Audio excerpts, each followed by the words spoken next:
Hello and welcome to today's episode of Lead with Love, all about how to be a better parent, or when you're very passionate, how to do passion parenting. Today we have with us a very special guest. It's Riana Milne, and she's a dear friend of mine. I interviewed her way back when I started these shows, and I'm so happy to get you on this show today. Thank you so much for joining us.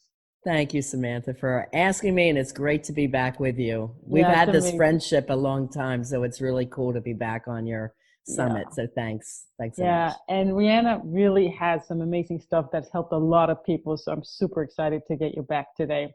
So, as we Thank were you. just talking about, this show is about helping ambitious, powerful moms who struggle with losing it and with ambition and mommy guilt. And we are just talking about how not to traumatize our kids, but what if we've already done that? And I want to dive in and help the woman, the mother out there today watching, with what to do in day-to-day situations when shit hits the fan, and we want to get, as soon as possible, get back to that connection and that success feeling of being a successful mother and getting to more love and less frustration. Perfect. Long, very long question for you. So, how do we get back there? Okay. Well, let's start at the beginning. First of all, none of us are perfect. We're all perfectly imperfect, right? And as moms, and I have two daughters now, 36, 37, three grandsons, six, 4, 20 months, and twins on the way. My one daughter's Wow. pregnant with twins due the end of Congratulations. February. Thank you. Congratulations. We all do the best that we can.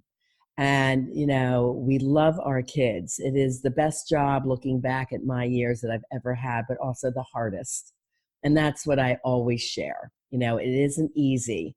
But there's definitely things that we can do. And I wanted to share with you about childhood trauma because it's really important that you understand what this concept is, and that if you feel that you're being emotionally triggered, what you can do to help yourself through that and help your children through that.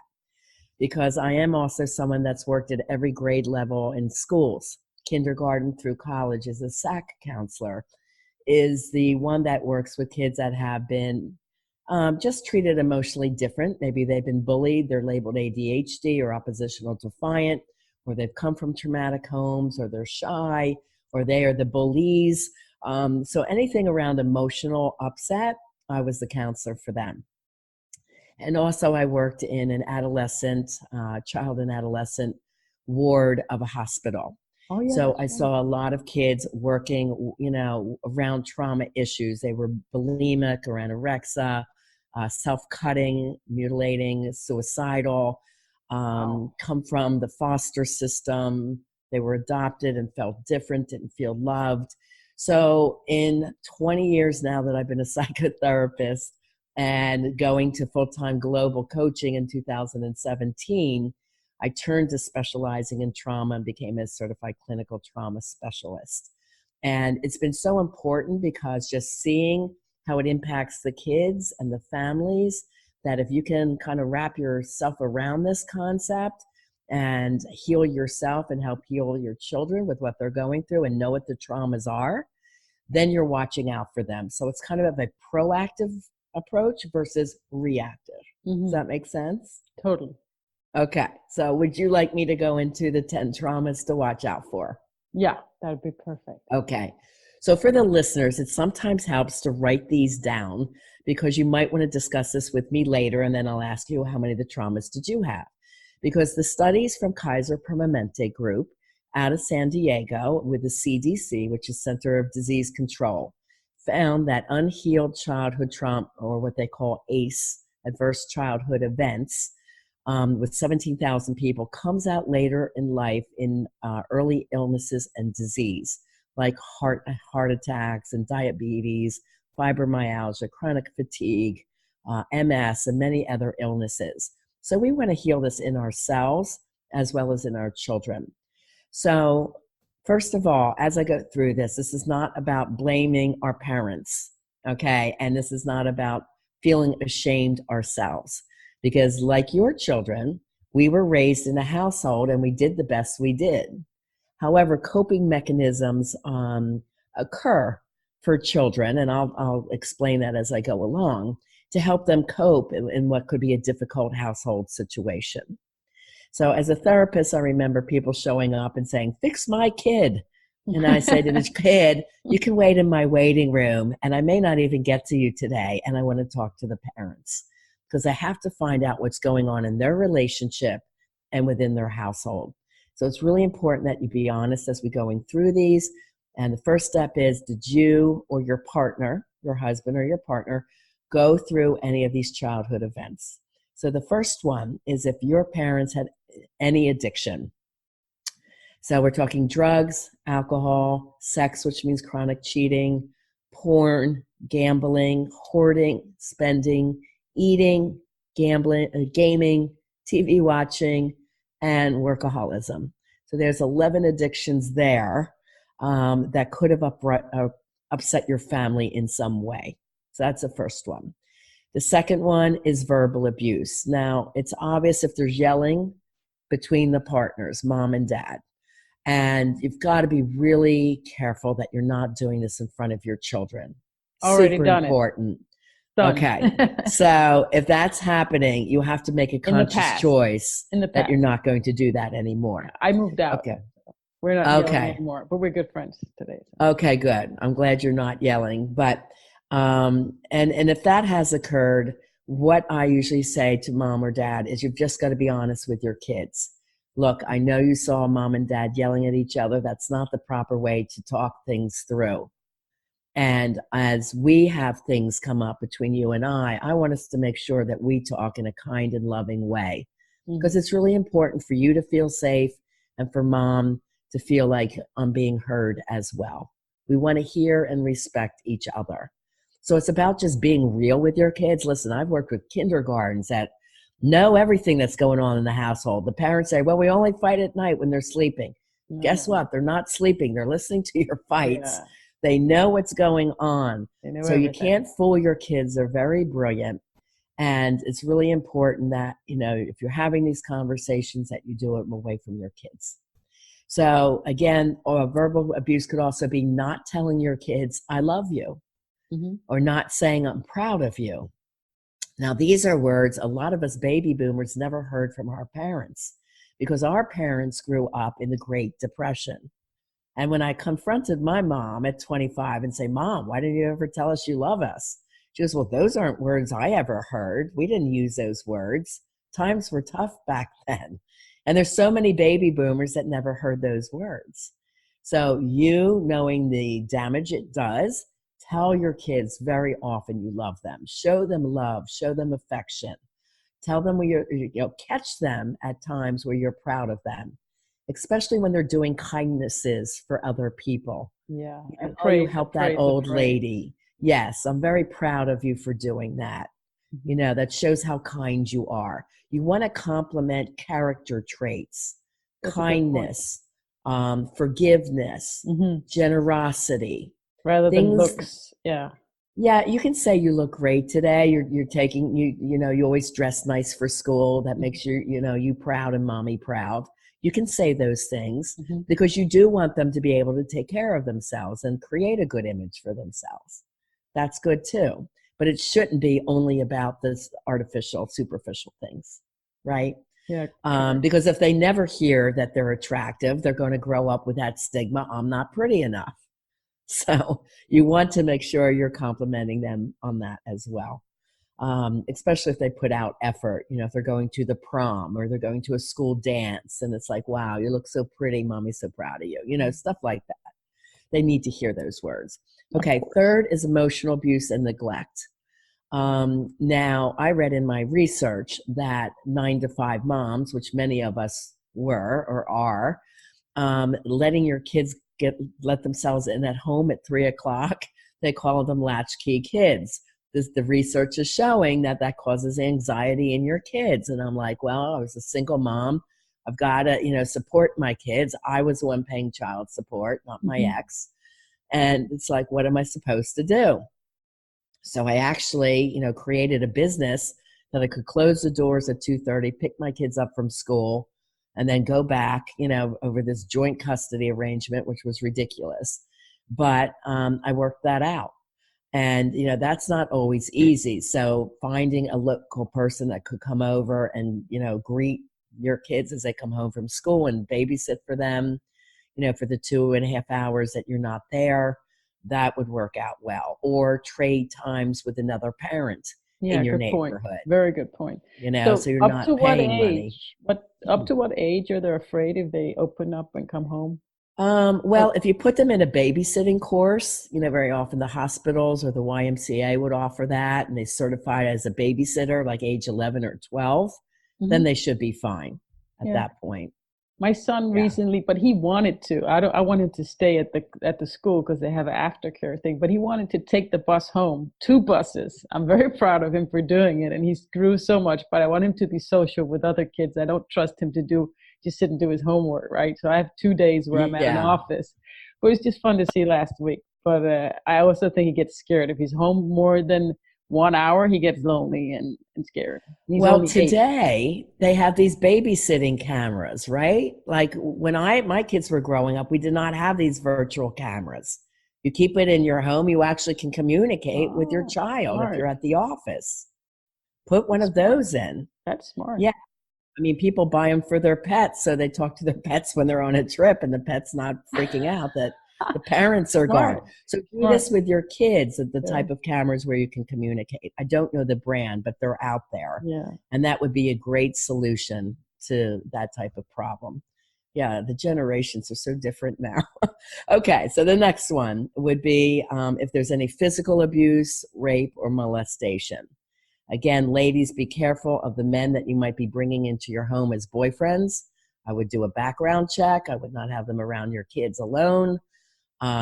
Usually, sexual perpetration is by somebody that the child knows, unfortunately. Yeah. So, make sure your kids are safe, and not only girls, but the boys as well. Um, and any kind of physical abuse is never appropriate. Hitting only teaches violence. It I does. know my bullies in my schools, they were all hit at home. Hmm. Okay, so they're getting hit at home, they're coming in and hitting other kids because they Yeah. don't know what to do with their anger and frustration. So it's really important, and giving a kid like um, timeout, or taking a car away for 3 months, that's not going to be very helpful. Mm. Instead, might be sitting down and finding a solution. Yeah. You So you're know, against timeout. Now, timeout is good, but with some kind of reward removed. Yeah, because timeout. We had a discussion about it. It's you don't have any communication at all. They don't have a clue maybe what's going on. So what Right. about a talk time out for like we Yes. got to talk about this? Like Right. That's right. So, yes, you definitely want to sit down and talk with your child about what went wrong.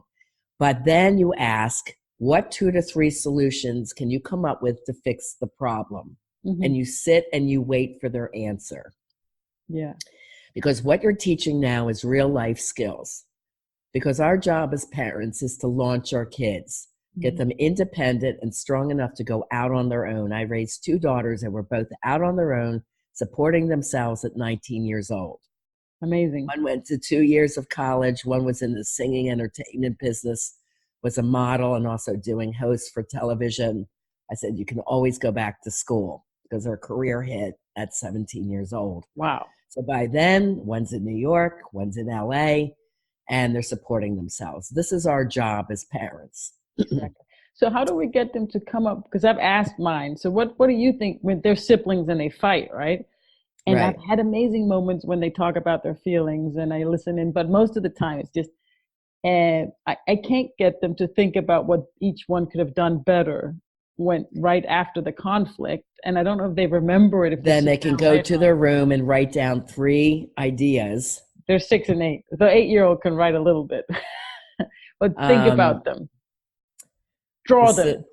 well, the 6-year-old is still in school, right? Mhm, And if she may not be able to write she or he may not be able to write the words, but they could tell you in mhm. their ideas. And this is actually skills that my couples learn as well. It's Yeah, called the art of negotiation. yeah. What could So I do what do you better? think we can do to fix the problem? And what do you think we can do to fix the problem? And I did this skill in my K through 6 schools with kids that were fighting. And they learned that, their opinions matter, their feelings matter, Mhm. but what's good for the team? In other words, can they come up with a solution that works for both of them? And that's what they're practicing, the art of negotiation. So it's a Mhm. very important skill to teach your kids as young as they are. Yep. I Right? think They what do I come did up wrong. with great skills. Yeah, I wanted them to think about what they could have done better. How could you have said it better? But that was too much. So it's better with the negotiation skill because that makes Right. them see instead of looking inward and thinking that what can I have done better, which is hard if you're really annoyed with your little brother. You keep thinking Yeah. about what he's doing to you. Yeah, that makes sense. Can I do make sister? Hmm. Or what can we do to make it better? He and I, right? Yeah. The two of them. Okay.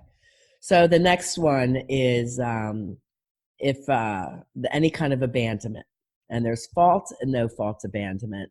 So no fault abandonment is if a parent dies early, if you're traveling for work, because that's how you support the family.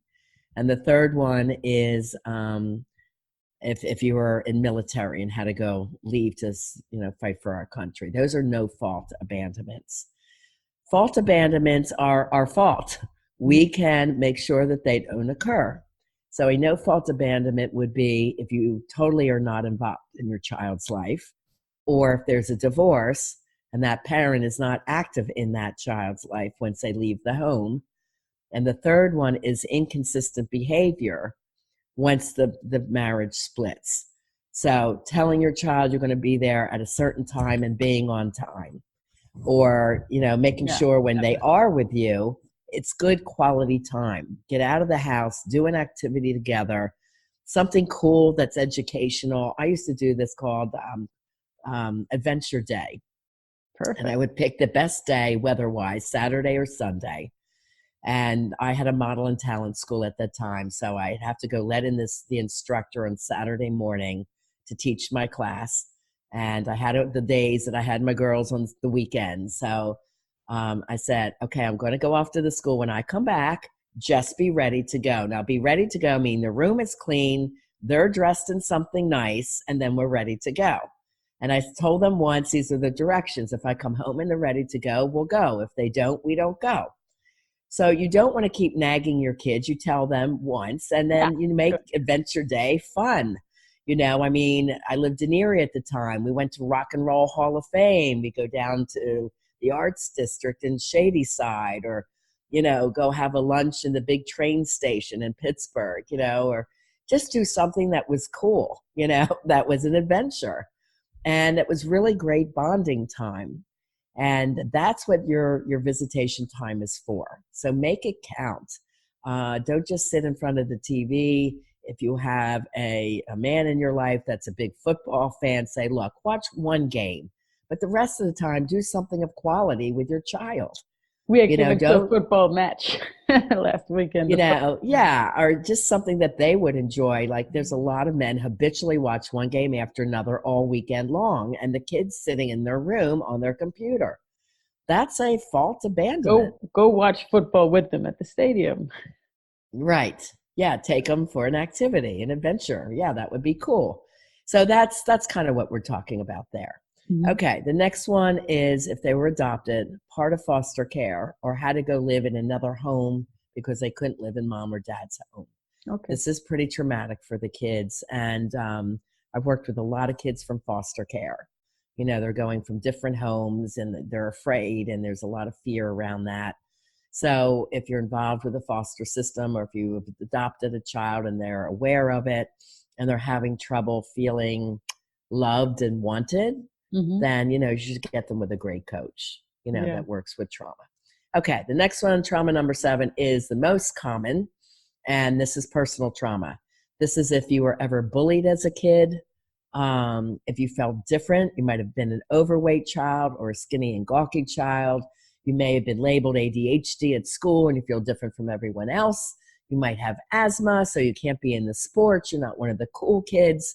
So think about, did that happen to you? I mean, it happened to me. I was a skinny girl with big glasses, and then I won this modeling scholarship, which changed my life at 12 years old. But Wow. I was really, really butchered. I was really teased and bullied. And my mom really didn't know what to do about it. And it was a horrible experience at school. And I remember those wounds. So they stay with you as an adult, you know. And if you see your child going through this, I mean, it's really important that they talk about it and that you find things that are wonderful about them. You know, if they're getting teased for their clothes, you know, I was the third sister, so I had old hand-me-downs, you know, and I started working at 12, dog sitting and babysitting, so I could go buy some decent clothes so I wasn't teased about what I wore.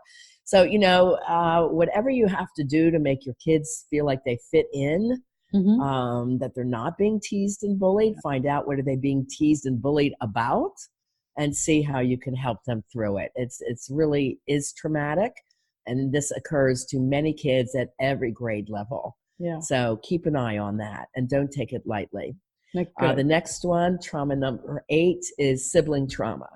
So this is really important. Let me describe the 3 things here.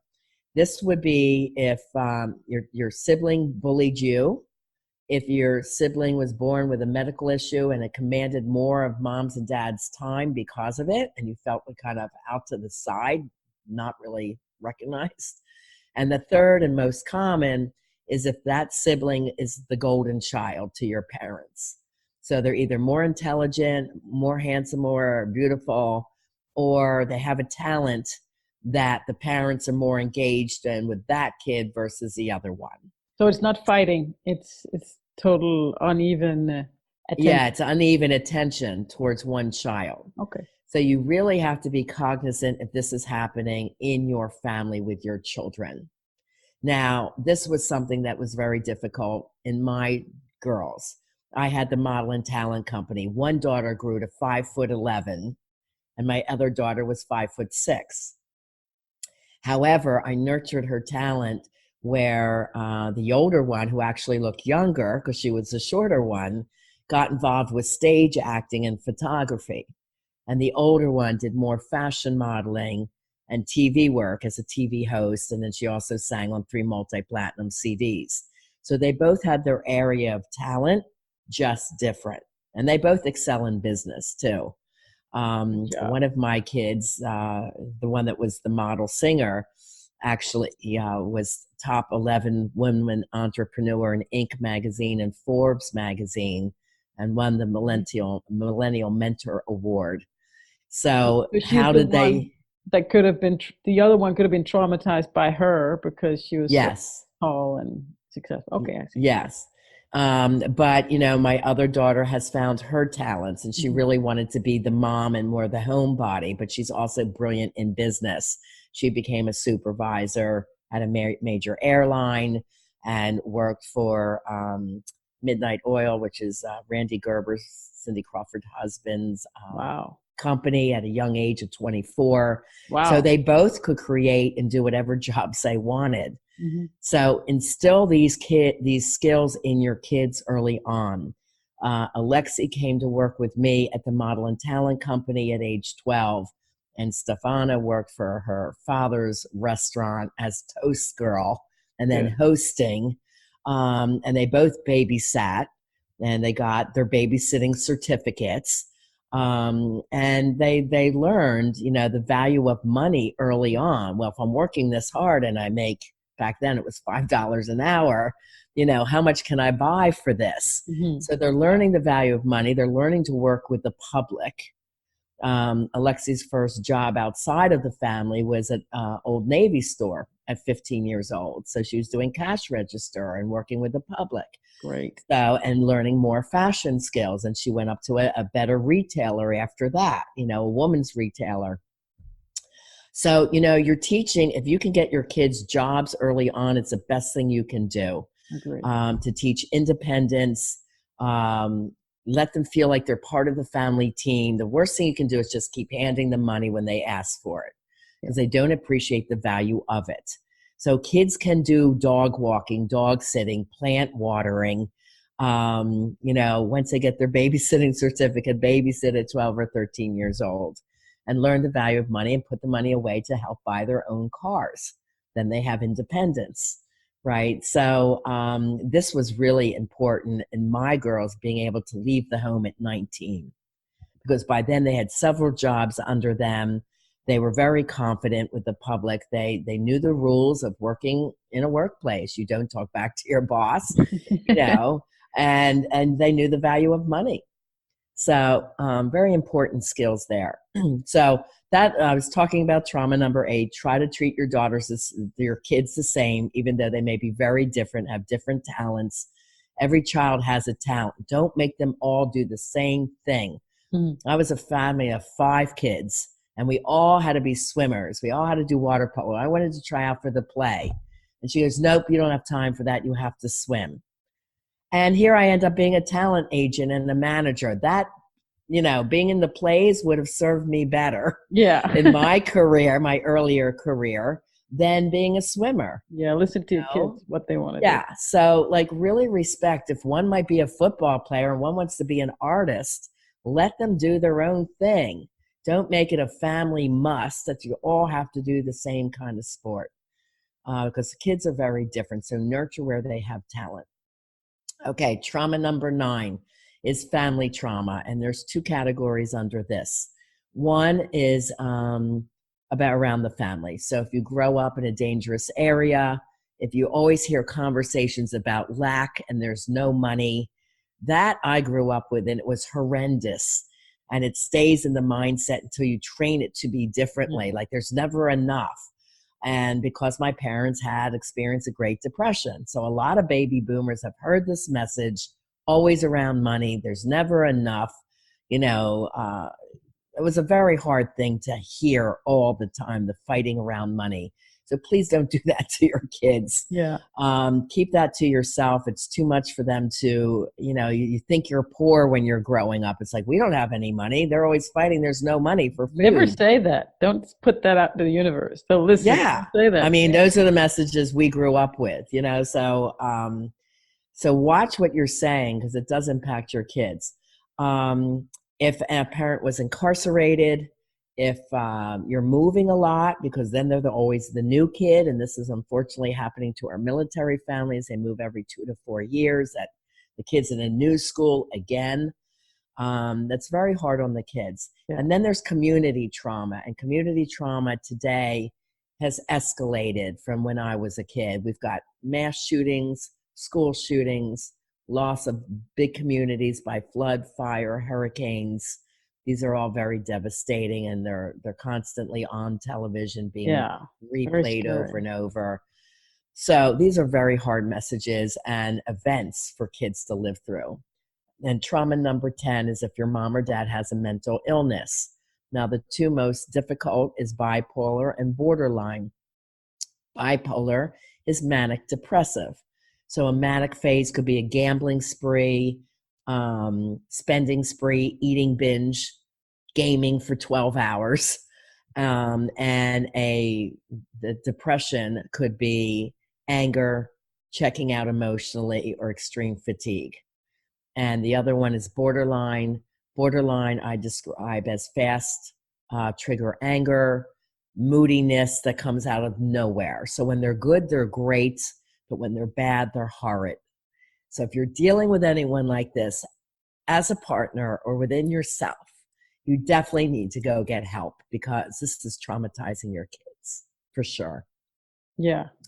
Yeah. And it's a very hard way to negotiate. Is my mom going to be in a good mood today? Or is my dad going to yell at me as soon as I get in the door? Yeah. And they never know what they're expecting. And when people come to me to work with me, they always have high ongoing anxiety. So this is a sign of unhealed and unconscious childhood trauma.